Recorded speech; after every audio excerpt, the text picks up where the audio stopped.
So the Lakers did it again. LeBron James blow yet another close game.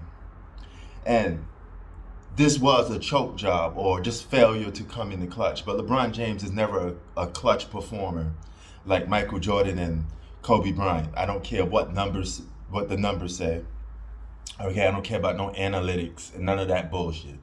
We all know what happens at the end result of the game 90% of the time. Because if that was the case, and out of all the close games that he's ever been in, he would have won a majority of them when he lost a majority of them.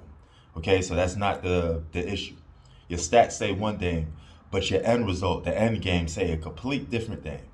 All right, and when it's on the line, the game's on the line, it's clutch. And you don't perform, but your stats say, oh, he scored this in the last 5 seconds. The last 5 minutes of the game. That don't mean nothing, okay? Because if somebody else is not bailing you out to hit that clutch shot, aka Ray Allen, all those numbers that you produced in the final 5 minutes of the game, they go down the toilet. They're useless if you can't strike on that final moment, all right?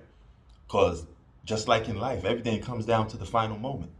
Or what do you do when your back is against the wall in critical situations? How do you react? And I say all of this to say this. LeBron James didn't need to be in that moment. You guys had the game in control and you lost it. You should have won this game by 15 points, 10 to 15 points. It shouldn't even be a situation where you're shooting a clutch shot, right? Russell Westbrook did his part. He had double digits, almost close to a triple-double. The role players did their part, right? So if the role players did their part, then it's up to the superstar to do his part and close the game out too. But it shouldn't be that. It shouldn't even be that situation, right? You as the leader of that team, you got to bolt down and tell them, what you need from them. You have to be a vocal leader. You have to actually lead by example. Sometimes you could lead by fear. Because if teams feared LeBron James, which they don't, but they did fear Michael Jordan, they did fear Kobe Bryant.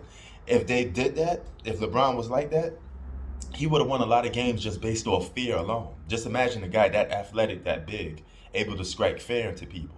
But instead, he's a gentle giant. It's mental. Okay? His problems is mental, but the mind controls the body. So if the mind controls the body, all that athletic ability gets thrown out the window if you can't produce at the end of the day. Right? He's an underperformer, an underachiever. His whole career is would've, should've, could've. Now, out of all the excuses you're going to make for the guy, that at the end of the day, he didn't get it done. Okay?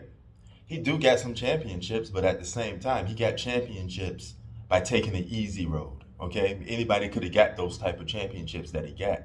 All right? That don't strike me as, oh, look what he had to do. All you did is just show me you could win a championship with a super team and the top 5 player. Whoop-de do. I seen it before. All right? If he won championships with a guy like his secondary guy was like Paul Gasol, who isn't a top 5 or a top 10 or anything like that, and then he just had solid role players, I'd be a little more impressed, But compared to the other greats who actually won in the more impressive fashion, LeBron's accomplishments fall a little short. The only thing you're left with is inflated, bogus, non-meaningful stats. A lot of those stats don't mean jack shit at the end of the day. When it's all said and done a couple years from now, the only thing you're going to remember about LeBron James is the actual accomplishments. You're not going to remember he had a PER or analytics stat that nobody even knows about or hear about. That's irrelevant. Because when you retire, only thing you got left is your word and your balls, and you won't break that for no one. And what I mean by that is, take Jordan for example. Imagine me making a video on Jordan saying he shot 5 for 20 in this random 1991 NBA regular season game. It's irrelevant because they went on to win the championship that season.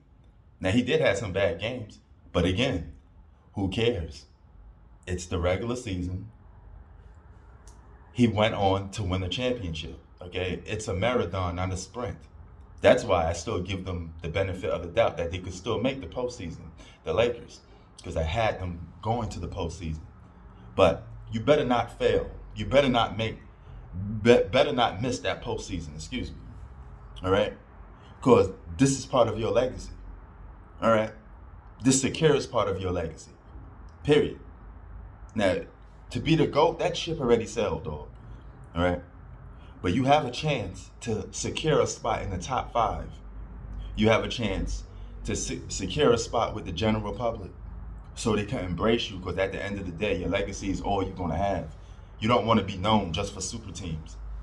All right? You don't want to be known just for stat padding. Fix your legacy, man. Sports out. Peace.